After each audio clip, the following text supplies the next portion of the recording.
दोस्तों, कैसे हैं आप सभी लोग। आशा करते हैं सभी आप अच्छे होंगे और स्वस्थ होंगे। दोस्तों, जो आज का हमारा टॉपिक रहेगा यूपी पुलिस कांस्टेबल 2024 जिनका एग्ज़ाम 25 अगस्त सेकंड शिफ्ट में था, उसकी हम आपको हिंदी करवाने जा रहे हैं। क्या हिंदी के क्वेश्चन करवाएंगे।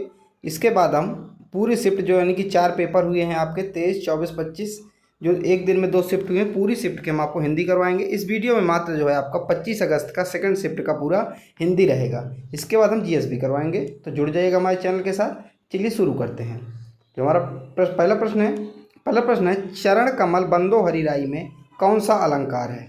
चरण कमल बंदो हरिराई में कौन सा अलंकार है, आप लोगों को बताना है। ठीक है, आप लोग अब देखिए, स्लेश यहाँ होगा नहीं। स्लेश का मतलब क्या होता है, चिपका हुआ। क्या मतलब हो स्लेश का मतलब चिपका हुआ, यानी कि जहाँ ऐसे शब्द जो चिपके हुए हों, तो यहाँ ऐसा कुछ दिख नहीं रहा। अतः संयोक्ति अलंकार वहाँ वो अलंकार होता है जहाँ चीज़ों को बढ़ा चढ़ा के कहा जाता है। उपमा में क्या होता है कि एक चीज़ की जो तुलना दूसरे चीज़ के साथ क्या उपमा के साथ तुलना की जाती है।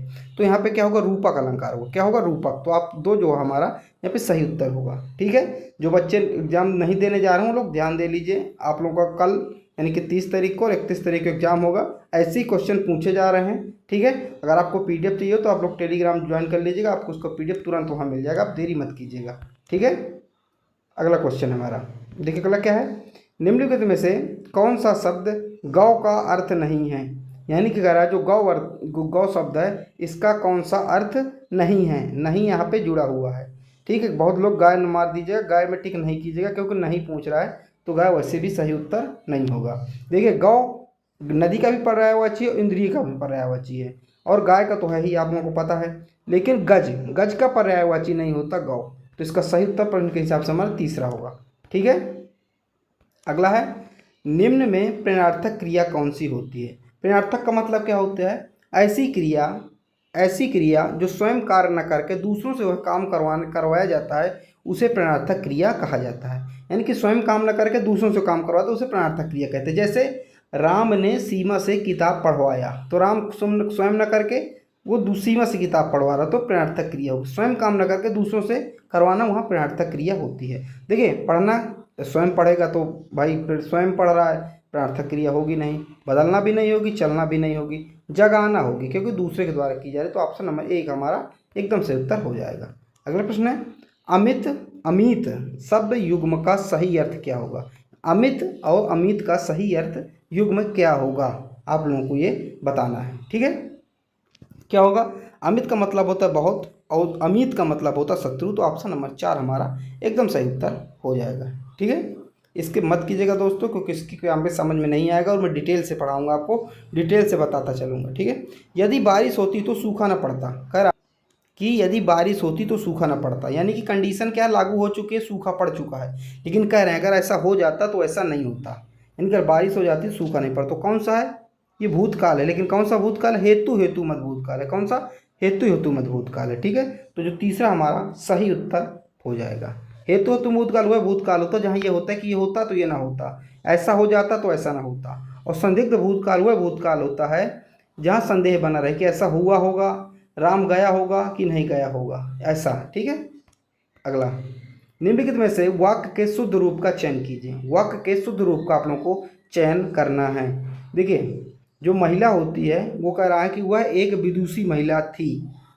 ये तो हमारा सही है, बिल्कुल 1 नंबर हमारा सही है। लेकिन आप डिफरेंस समझिए पहले, वह विदुषी महिला थी, वह देखिए बिल्कुल गलत है, सेंटेंस मिल ही नहीं रहा। वह एक विद्वान महिला, यहाँ पे गड़बड़ है, क्योंकि महिला को विद्वान नहीं विदुषी कहा जाता है। स्त्रीलिंग विद्वान का विदुषी होता है, ना कि विद्वान। तो ये भी गलत है, और मैंने आपको विद्वान से अलग किया, ये भी गलत। तो हमारा 1 नंबर जो है सही उत्तर। ठीक है, अगला हमारा देखिए, ज्ञानपीठ पुरस्कार किस भाषा से संबंधित है। तो ज्ञानपीठ पुरस्कार किस भाषा से संबंधित है, संविधान की 8वीं अनुसूची में जितनी भी भाषाओं का उल्लेख किया गया है, वो जितनी भी भाषाओं का उल्लेख किया गया संविधान की हमारी 8वीं अनुसूची में, उसमें दिया जाता है ज्ञानपीठ पुरस्कार, ना कि मात्र हिंदी से संबंधित नहीं है। ठीक है, 22 भाषाओं का उल्लेख किया गया है संविधान की 8वीं अनुसूची में, तो 22 भाषाओं में ज्ञानपीठ पुरस्कार दिया जाता है। ठीक है, तो हमारा तीसरा सही होगा। अगला है वह कौन सा समास है जिसका उत्तर पद प्रधान होता है किंतु प्रथम पद द्वितीय पद की विशेषता बतलाता है। कह रहा है ऐसा कौन सा समास होता है। तो यह होता है कर्मधारय समास। कौन सा? कर्मधारय समास होता है।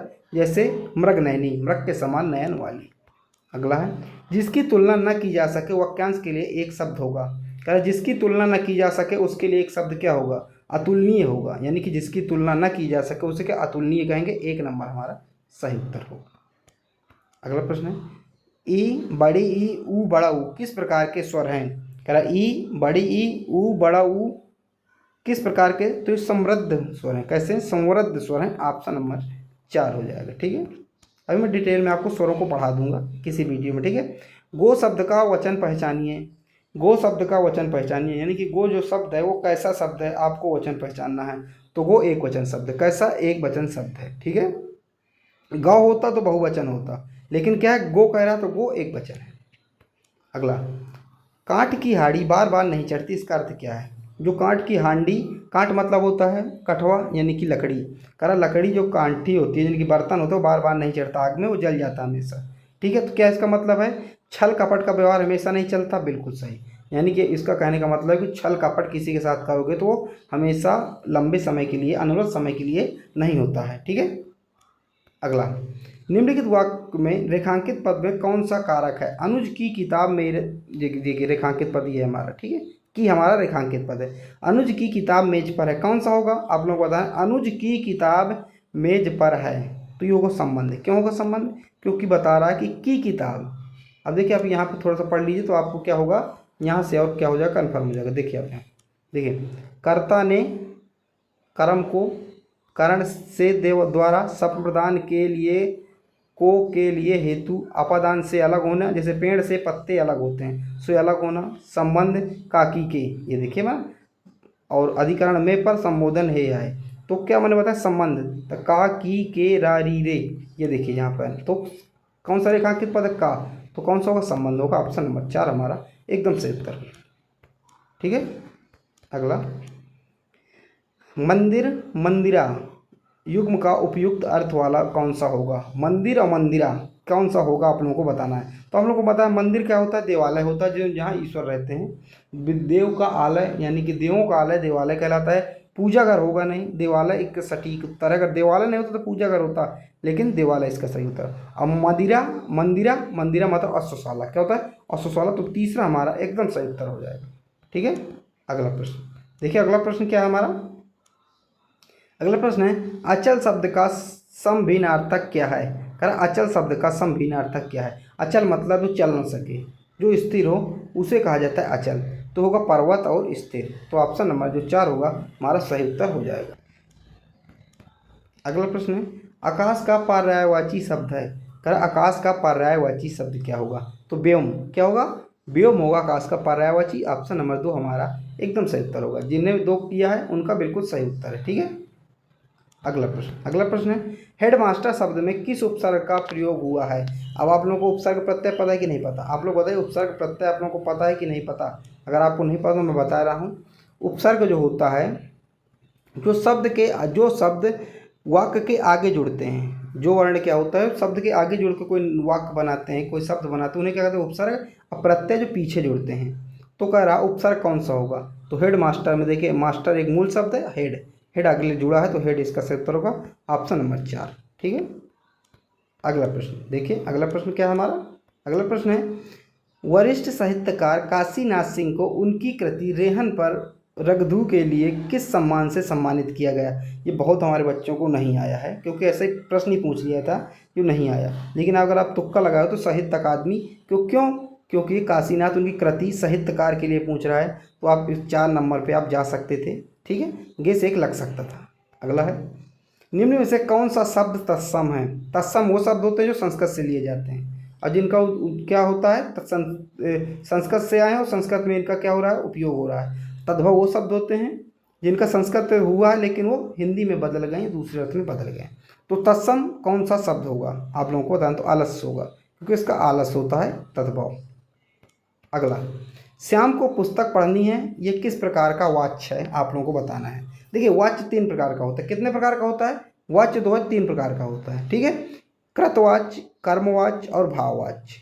ठीक है, अब कह रहा श्याम को पुस्तक पढ़नी है। अब यहाँ पे पुस्तक पढ़ना एक कर्म की को दर्शा रहा है। किसको दर्शा रहा है? कर्म को दर्शा रहा है पुस्तक पढ़ना, तो यहाँ पे कौन सा होगा, कर्मवाच्य होगा। ऑप्शन नंबर 30 है हमारा, तो ये तीसरा है हमारा एकदम सही उत्तर होगा। ठीक है, अगला प्रश्न, निम्नलिखित में से कौन सा स्वर नहीं है, आपको बताना है कौन सा स्वर नहीं है, तो आप लोगों को पता ही है। तीसरा नंबर यह आसान था हमारा, यहाँ स्वर नहीं है। अगला है प्रत्यंग किस समास का उदाहरण है, आपको बताना प्रत्यंग जो है किस समास का उदाहरण है। जो प्रत्यंग है अव्ययी भाव समास का उदाहरण, किसका, अव्ययी भाव समास का उदाहरण है। देखो द्विगु द्वंद्व तो होगा नहीं। ठीक है, अगला है आंशिक शब्द में प्रत्यय क्या है, आप लोग बताना आंशिक जो है शब्द में प्रत्यय क्या है, तो आंशिक शब्द में प्रत्यय एक का है, एक है। दूसरा ऑप्शन नंबर इसका सही उत्तर हो जाएगा। प्रत्यय मैंने आपको बताया था जो शब्द के पीछे जुड़ते हैं, तो ठीक है, अंश एक, ये देखिए एक आंशिक। ठीक है, तो होगा तीसरा नंबर एक होगा हमारा। ठीक है, अगला प्रश्न है यामा के रचयिता हैं, कह रहे यामा के रचयिता कौन है, तो यामा के रचयिता महादेवी वर्मा। कौन है, महादेवी वर्मा। ऑप्शन नंबर 2 इसका सही उत्तर हो जाएगा। बहुत विख्यात पूछी जाती है। अगला है प्रेरणा स्टूडियो जाएगी में काल का भेद बताइए। कह रहा प्रेरणा जो है स्टूडियो जाएगी ही जाएगी, चाहे जो कुछ हो भाई, जाएगी तो जाएगी। तो इसमें कौन सा भविष्य काल है, तो इसमें समान भविष्य काल है, इसमें कोई हा ही हु की बात नहीं की जाएगी, तो इसमें समान भविष्य काल है, इनकी जाना है तो जाना है। अगला है निम्न में से कौन सा शब्द स्त्रीलिंग है, कह रहे कौन सा शब्द स्त्रीलिंग, तो आय।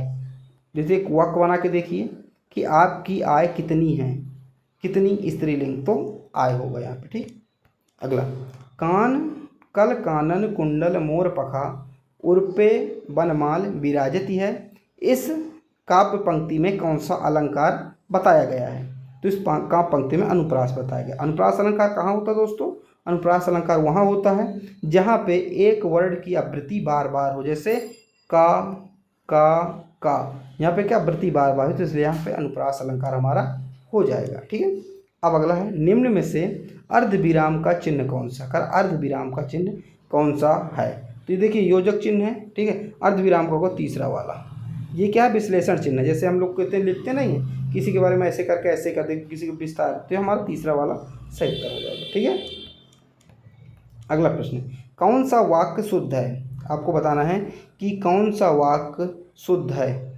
तो देखिए परशुराम के, यहाँ के नहीं होगा, की होगा, तो परशुराम की क्रोध अग्नि में क्षत्रियों को जला दिया, तो यहाँ पे के नहीं होगा, तो पहला हमारा गलत हो जाएगा इसके कारण। ठीक है, दूसरा वृक्षों पर कोयल कूक रही है। देखिए वृक्षों यहाँ पे बहुवचन दिए है और कोयल कूक रही है, कोयल क्या है एक वचन है, तो यह भी गलत हो जाएगा हमारा। ठीक है, दूसरा खेतों में लंबे लंबे नहीं लंबी लंबी घास होता ना कि लंबे लंबे, तो तीसरा भी हमारा गलत है। तो बचा चौथा गलियों को चौड़ा करना आवश्यक है, 4 हमारा एकदम सही उत्तर होगा। ठीक है, अगला कमायनी के रचनाकार हैं, तो कमायनी जो लेखक हैं उसके कौन है, जो कृति है तो जयशंकर प्रसाद। बहुत ही इंपॉर्टेंट है, याद रखिएगा, कई बार पूछी जाती है, पूछी जाएगी, पूछी जा रही है। ठीक है, अरे उसने तो कमाल कर दिया, कौन सा वाक्य है, अरे मतलब विस्मयवाचक, कौन है विस्मयवाचक, कहाँ है, ऑप्शन नंबर 2 में है। ठीक है, अरे छी उफ ये सब, हे राम ये सब क्या है, विस्मयवाचक, ये विस्मयवाचक चिन्ह होता है, विस्मयादिबोधक इसे चिन्ह कहा जाता है, ये ऐसे और नीचे ऐसे। ठीक है, अगला मौन का विलोम शब्द है, करा मौन का विलोम शब्द क्या होगा, तो मौन का विलोम शब्द होगा मुखर, क्या होगा, मुखर होगा मौन का विलोम शब्द। ठीक है, मौन का, तो 4 होगा, 4 इसका सही उत्तर होगा।